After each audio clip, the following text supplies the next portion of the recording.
The smell reached me before anything else. I have tried to describe it many times over the years, and I have never found words adequate to the thing itself.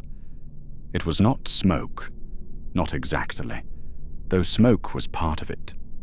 It was a quality underneath smoke, a quality that the burning of ordinary things doesn't produce because ordinary things do not burn the way that night burned.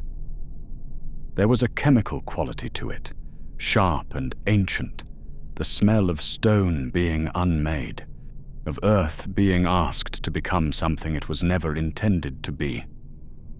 I did not know what it was when my horse first caught it and threw her head and shortened her stride. I know now.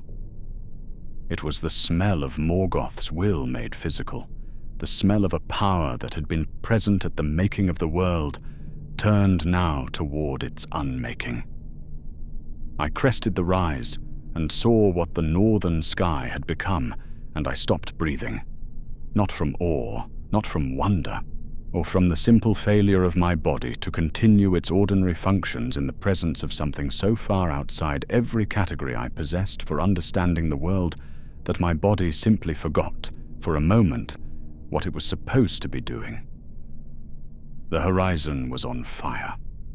Not burning. On fire. There is a difference that I cannot fully articulate, except to say that burning is something that happens to things, and fire is something that exists. And what I saw that night was fire that existed with the same permanence and totality as the sky itself, as if the northern horizon had always been this way, and I had simply not been told. Columns of it reaching heights that columns of fire have no right to reach, colors within it that fire does not produce, that belong to other processes, older and deeper than combustion, and moving.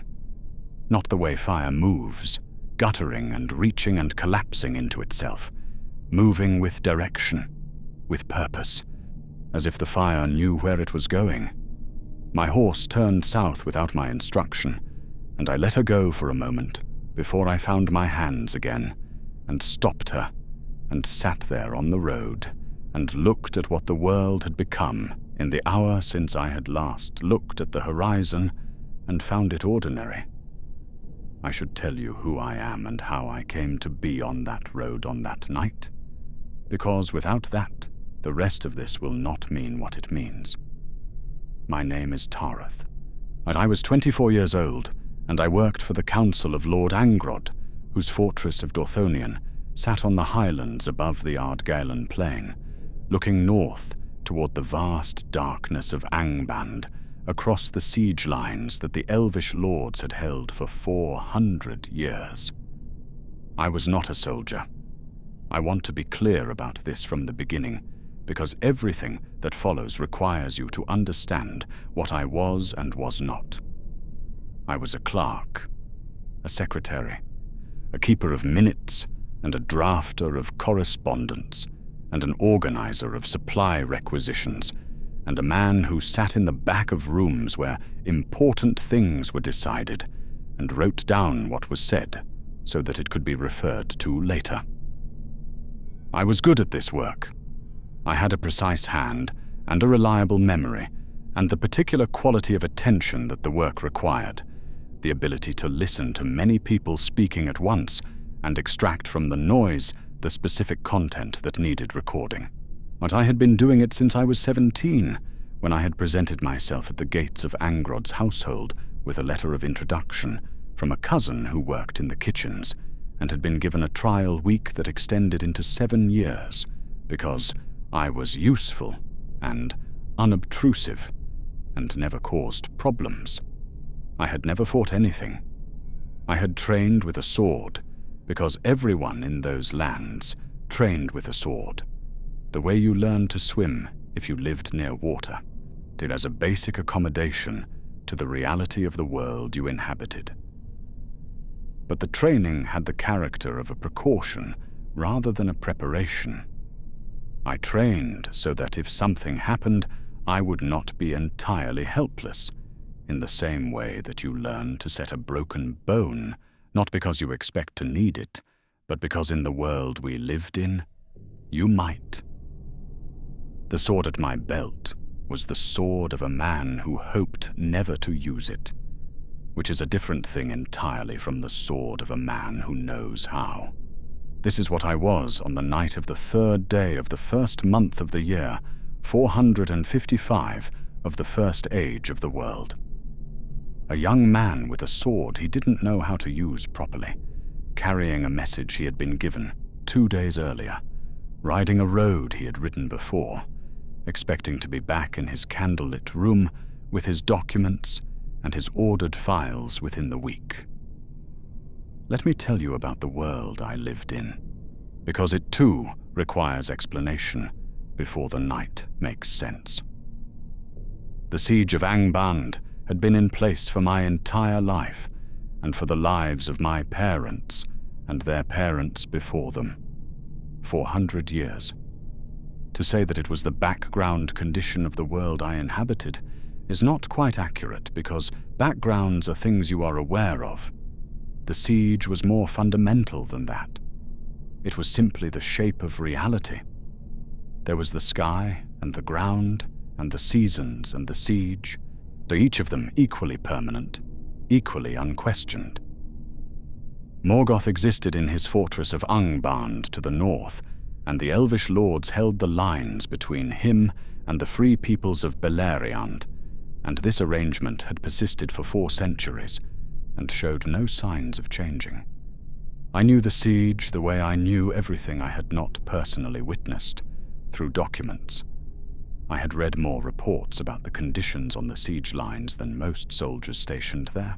I knew the dispositions of the forces, the rotation schedules, the supply requirements, the casualty figures presented in the careful arithmetic of administrative record-keeping. I knew that orcs came in numbers that were described in the reports as significant, and that Balrogs existed, and that Morgoth himself sat in Angband, directing all of it with a patience and a malice that the reports described in terms that had always seemed to me slightly theatrical, or the kind of language that soldiers use to make their situation sound more dramatic than it perhaps was. I didn't disbelieve any of it. I simply had no way to make it real. It was information on pages. It was numbers in columns. It was the background hum of a war that had been going on longer than my civilization had existed, and that, by every indication available to my administrative understanding of it, would continue to go on long after I was gone. Morgoth I knew as a theological abstraction, a Davala who had gone wrong. A power from before the making of the world who had chosen darkness and been expelled from the company of the other Valar, and who sat in his iron fortress in the north and hated everything that had been made with a patience and a depth that the documents I had read struggled to convey.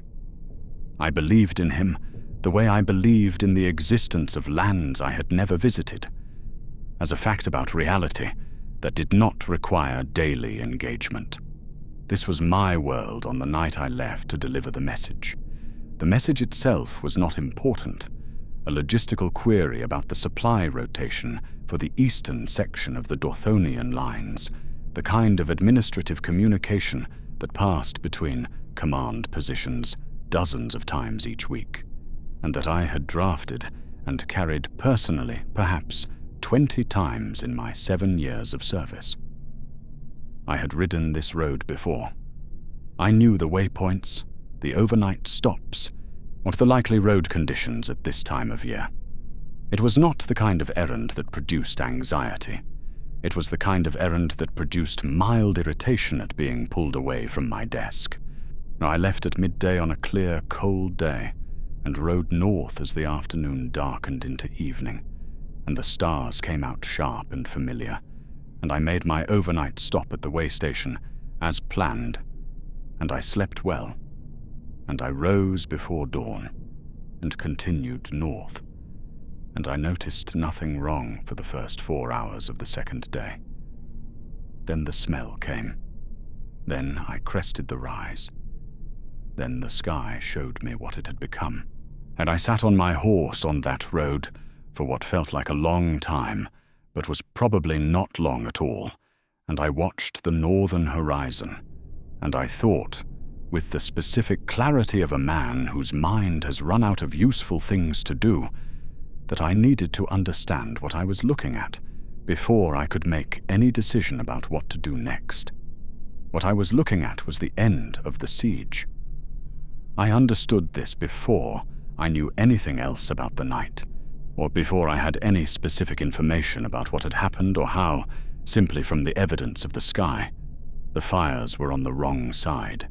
The Elvish lines ran east to west across the highlands above the Ardgarlan plain, and Angband was beyond them to the north, and the fires I was looking at were south of where fires had any right to be if the lines were holding, which meant the lines were not holding. Well, which meant that the arrangement that had been the permanent shape of the world for 400 years had, in the time it took me to ride from the way station to this rise, ceased to be the shape of the world. I turned my horse north, because the command position I had been sent to was north, and I had been sent to deliver a message, and I had not yet delivered it, and I did not yet fully understand that the message was no longer relevant to anything, and I rode toward the fires, and I have been asked since why I did not turn south immediately. I have never had a satisfying answer.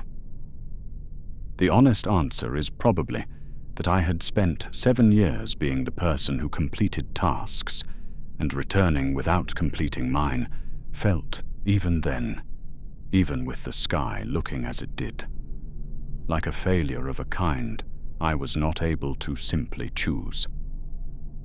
There is a specific kind of small professional pride that survives conditions. It has no right to survive. I rode north toward the burning sky because I had been sent north, and I had not yet done what I had been sent to do. I had been riding for perhaps half an hour when I met the first people coming the other way. They were soldiers, or had been, 2 of them on foot, moving south at a pace that was not quite running, but was the pace of men for whom not running required conscious effort. Their armor was wrong in ways I registered before I could identify specifically, and bent and scorched in patterns that armor should not be bent and scorched. One of them had lost his helmet. The other had lost everything above the waist except a shirt that had been white and was not white anymore. I stopped and asked them what had happened. The one with the shirt looked at me for a moment, with eyes that had something behind them that I did not have a name for then, and have only partially found names for since. He said the lines were gone. He said Morgoth had opened the earth. He said the fire came up from underneath, that the ground itself had split and the fire had come through the cracks, that there was no fighting something that came from underneath the ground, that there was nothing to do but run. I asked about the command position, whether the command post at the northern way station was still standing, or he looked at me the way you look at someone who has asked a question so far outside the current reality that answering it would require more energy than the answering is worth. Then he and his companion continued south, and I continued north, and I wish I could tell you that I understood in that moment how wrong this was, but I cannot tell you that because I didn't understand. I understood that something very bad had happened. I didn't yet understand the scale of very bad. Oh, I did not yet have a reference point for the scale of very bad that this night was operating at. My reference points were administrative. My reference points were supply requisitions and casualty figures presented in columns. Nothing in my 7 years of reading reports had given me the equipment to receive what that soldier's eyes had been trying to tell me. I found the command post 20 minutes later, or what remained of it. The building was standing. This surprised me, and I had half expected to find rubble, but the structure was intact, and there were people in it, or people were moving in and out of it, though the movement had the quality of dispersal rather than function. Men carrying things out rather than in. A horse being loaded with documents, which I noticed with the specific recognition of someone who knew the value of documents and the protocols for their evacuation in emergency situations, and who understood that the protocols being enacted meant that whoever was in charge had assessed the situation as beyond recovery. I found a junior officer I had met on a previous visit, and I told him I had a message for the command. He looked at my message and looked at me and said the command had left an hour ago, that the general withdrawal had been ordered, that I needed to leave immediately and ride south and not stop. I asked what was happening. He said Morgoth had broken the siege. He said the Ardgylan was burning. He said the fire had come first, rivers of it from the mountains, and then the armies had come through the fire, orcs in numbers that he did not have a figure for, because the figures had stopped being useful at a certain point, and other things, but things that the word army didn't adequately cover, and that the lines hadn't held because there was nothing that could have held against what had come through that fire. I asked about the other things. He looked at me, and then looked north through the open doorway of the post, and then looked back at me and said I should ride south now. That this was not a situation that rewarded curiosity. I should have ridden south. I know this. I have known it since the moment I failed to do it. Instead, I walked to the doorway and looked north and saw the plain. The Ardgylan had been grassland. I knew this from descriptions. I had never seen it personally, had only ever approached the northern lines from the south, where the highlands still provided the illusion of normal landscape. What I saw through that doorway was not grassland. What I saw was a plain that had been remade into something that belonged to a different world entirely, a world in which fire was the fundamental medium rather than air, in which the ground was a surface that could not be trusted to remain solid, in which the sky was the same color as the earth, because both were the color of burning. And across this plain, things were moving. At the distance I was at, they were shapes rather than specifics, forms that moved through the fire and the smoke with a purposefulness that was worse than randomness would have been. Randomness I could have understood as chaos, as a disaster without intelligence behind it. What I was watching had intelligence behind it. The movements were coordinated in ways I could not fully read, but could feel. The way you feel the structure of something, even when you cannot see all of it. This was an army. This was an army of a kind that I had filed reports about for 7 years, and had understood as a fact about the world the way I understood other facts. And looking at it now from a doorway, with the smell of burning stone in my nose, and the light of a light that was not fire in the northern sky, I understood for the first time the difference between knowing a thing and knowing a thing. The junior officer appeared at my shoulder and said my name and said south, now. And I turned from the doorway and I went to my horse and I rode south, and that is when the night truly began. I will try to tell it in order. I am not certain the order I experienced it in was the correct order, or that my memory of the sequence is reliable, because there are nights that the mind refuses to store as narrative and returns to, instead as a collection of images without connective tissue, and this was that kind of night. What I can tell you is what I saw. I can tell you it in sequence, even if the sequence is partly reconstruction rather than pure recall.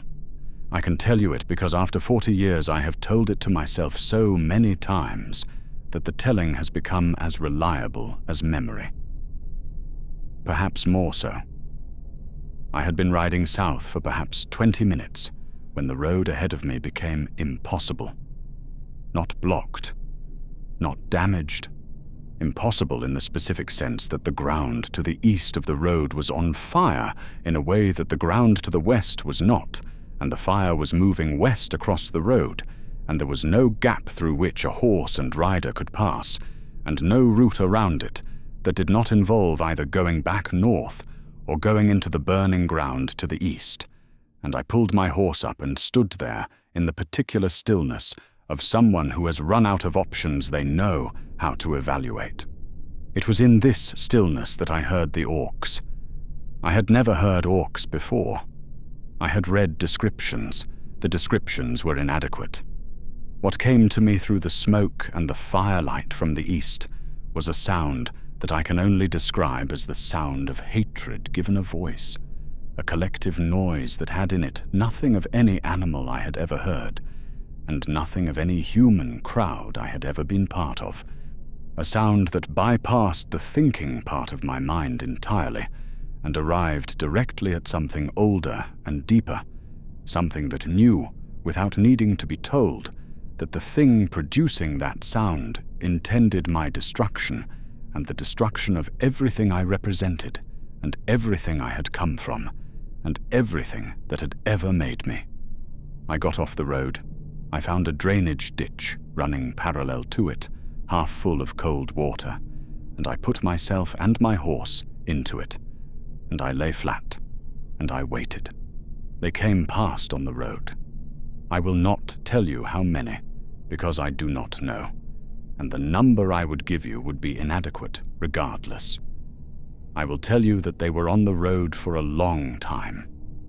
I will tell you that they did not move the way men move, not in the rhythms and the sounds and the physical grammar of human movement, and that the wrongness of their movement was its own horror, separate from the number of them or the weapons they carried or the noise they made. What they were made wrong, made in mockery of something that had been right, twisted into a shape that retained enough of the original to make the twisting visible. And the visibility of the twisting was worse than if they had simply been monsters with no reference point. They had a reference point. The reference point was us. That was what made them unbearable to look at for more than a moment at a time. But I lay in the ditch with the cold water around my chest, and my horse standing very still beside me, her head low. And I held her, and I did not breathe more than I had to, and I waited, and eventually the road was empty again. And I got up and wrung the water from my clothes, and looked at the fire blocking the road, and found that while I had been in the ditch, it had moved far enough west that there was a gap, and I took my horse through the gap at a pace that was faster than was wise, given the ground conditions. And I didn't look back. I was perhaps a mile further south when I heard the sound that ended my understanding of scale. It began as a vibration rather than a sound, something that arrived through the ground and through the horse beneath me before it arrived through the air. A deep, sustained note at a frequency that the body registers as wrongness before the ears have fully processed it as sound. My horse stopped. Not because I stopped her, because she stopped. Because whatever was producing that vibration was something her instincts had a clearer understanding of than my reason did. And her instinct said, "Stop." I looked east, across the burning plain, at a distance that I cannot accurately estimate because the scale of what I was looking at defeated every measuring tool I had. A shape moved through the fire. I knew about dragons. I had read about Glaurung, the father of dragons, the first of his kind, or who had come out of Angband in an earlier battle while he was still young and been driven back, and who had grown since into something that the reports described with the particular strained quality of men trying to fit something into language that language was not built to contain.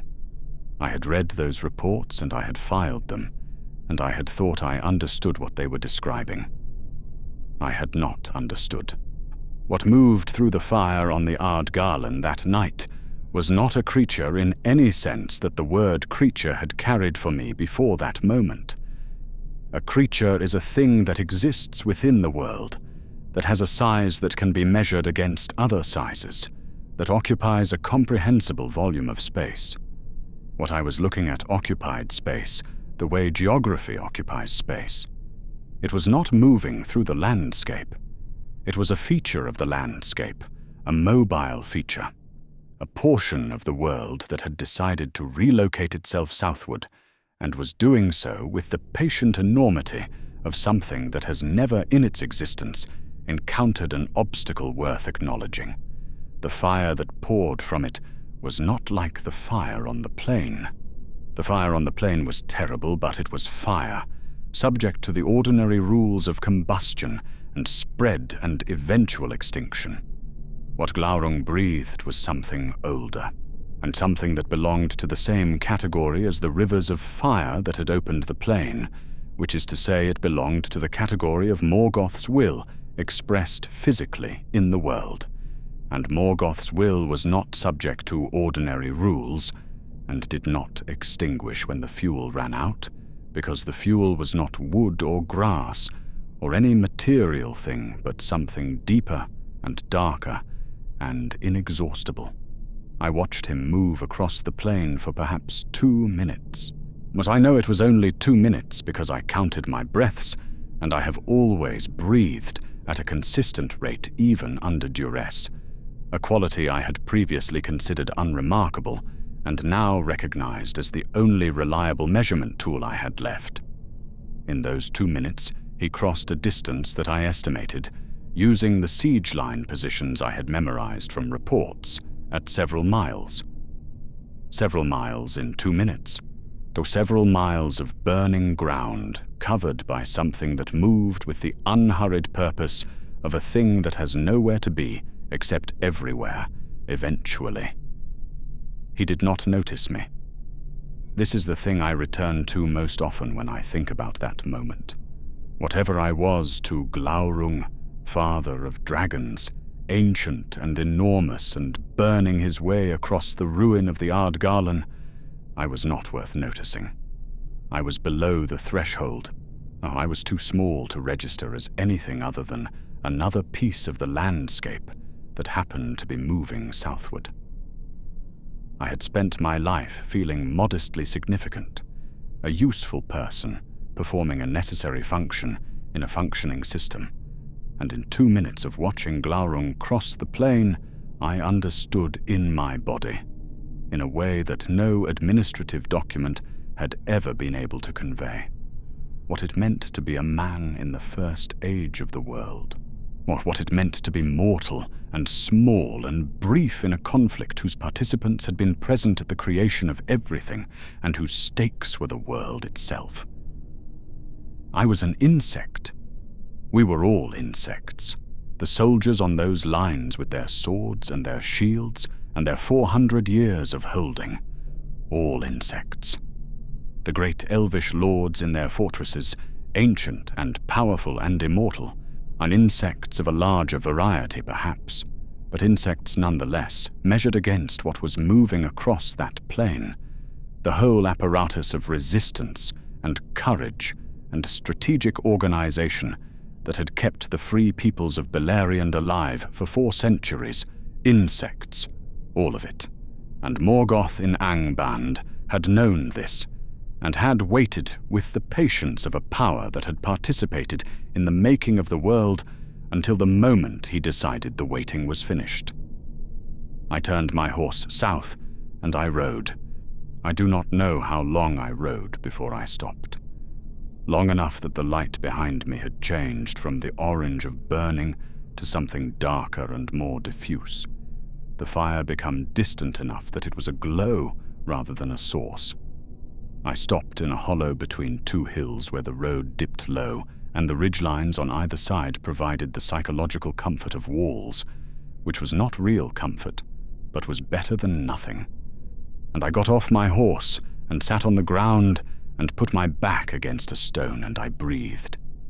It was in this hollow, in this brief stillness, that the night produced the thing I hadn't expected. I reached into my coat for no particular reason, the instinctive searching of a person who needs to feel something familiar in their hands. And I found the letter. My mother had given it to me when I left home at 17 to take up my position with Angrod's household. A single page in her careful handwriting, folded small, carried in the inner pocket of whatever coat I was wearing for 7 years, taken out and read perhaps 100 times, and replaced and taken out again. It was not a letter of great eloquence or significance.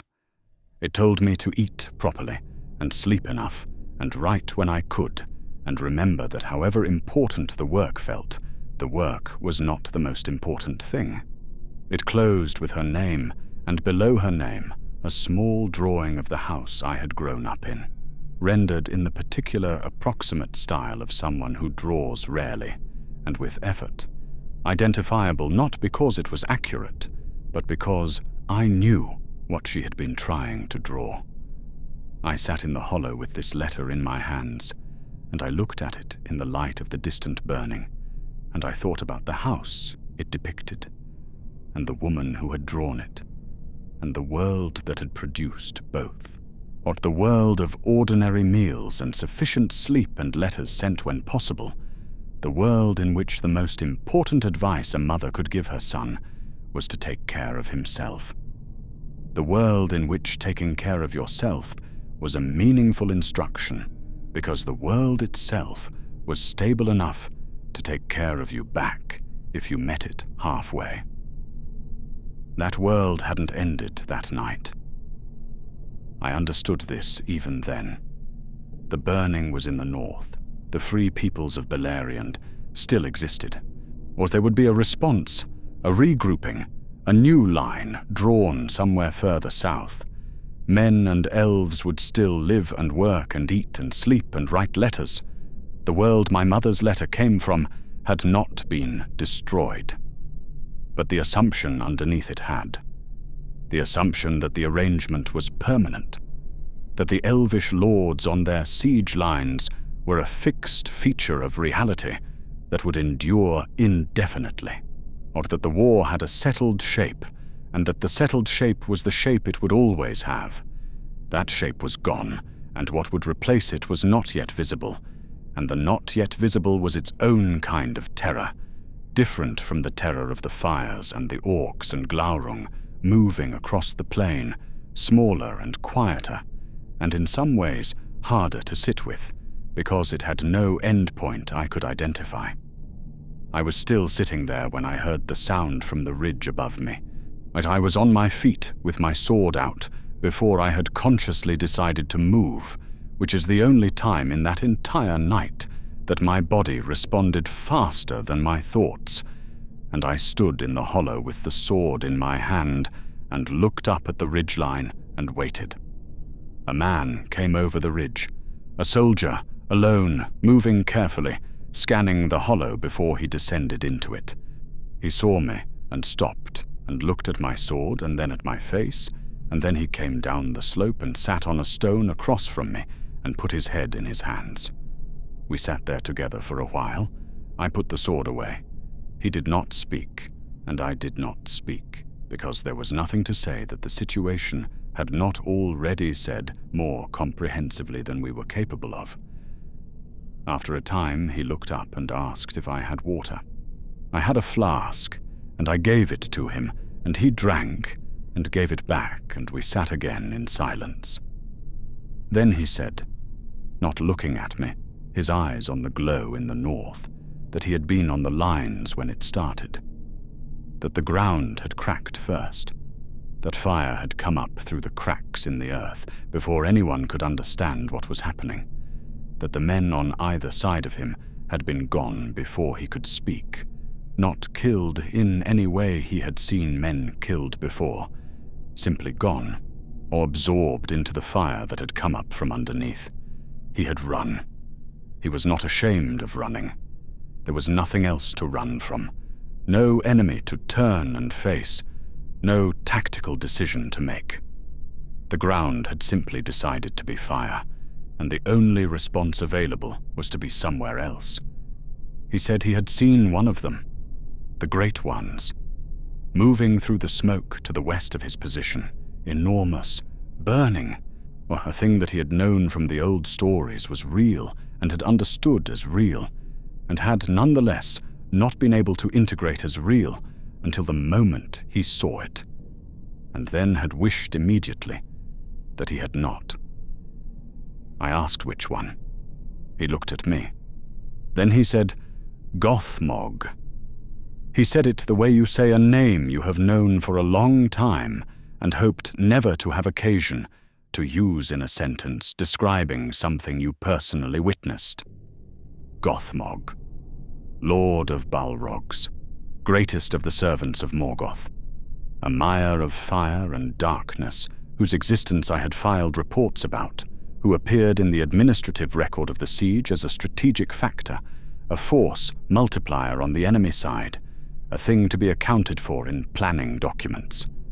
I had written his name in supply requisitions for the weapons and armor and specific tactical equipment designed for use against fire beings.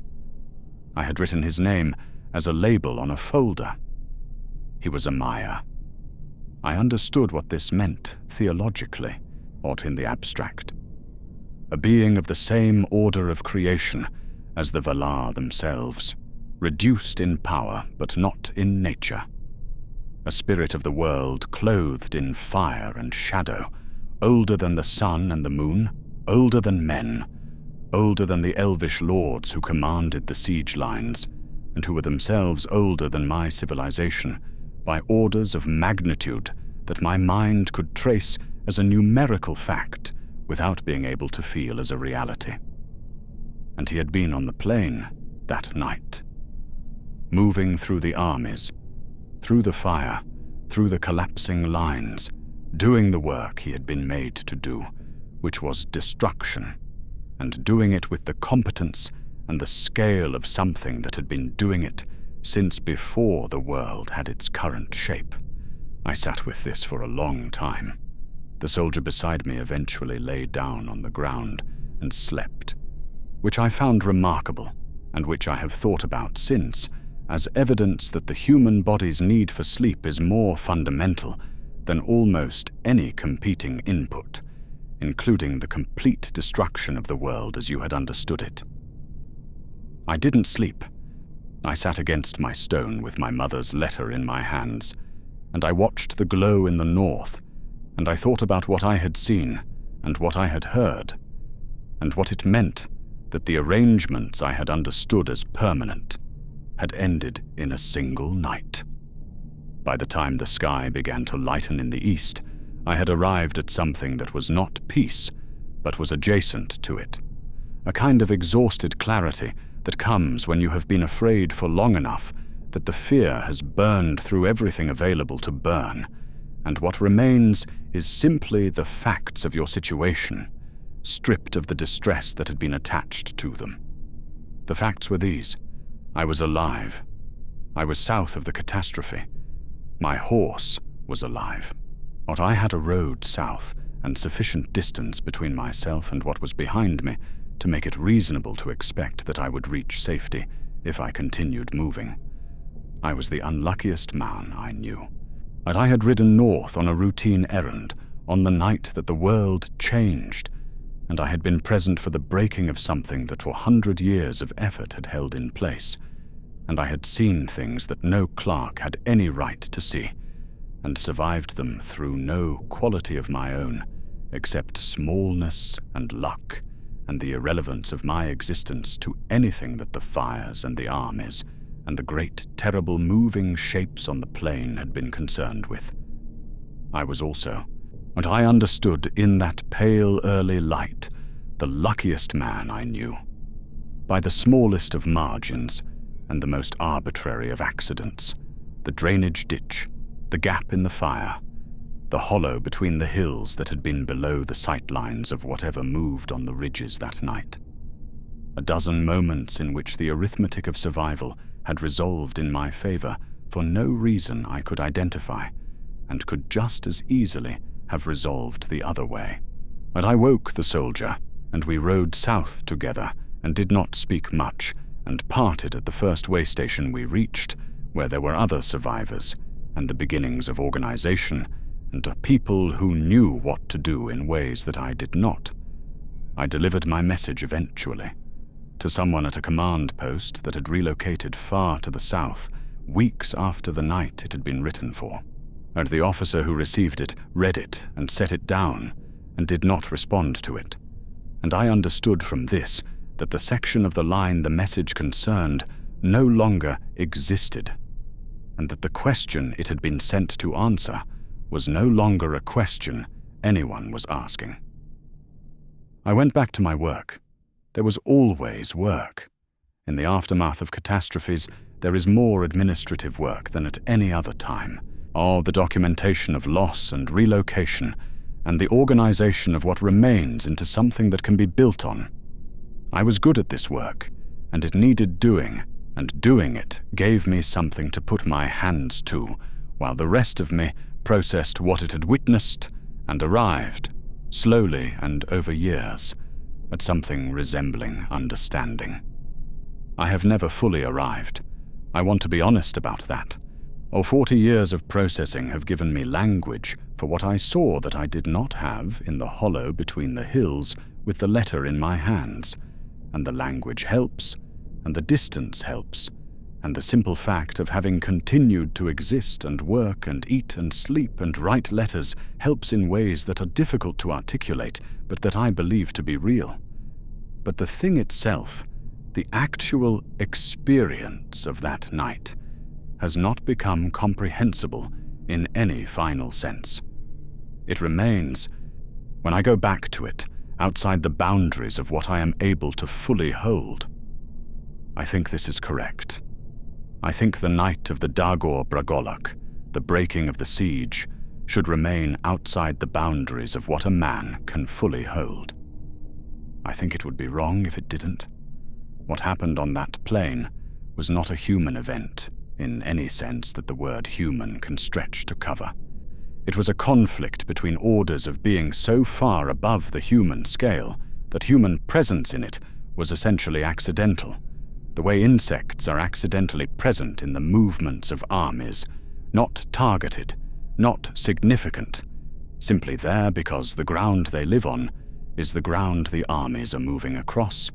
We were there because Beleriand was there, because the Free Peoples had built their lives on ground that Morgoth wanted, and that the Elvish lords were trying to hold.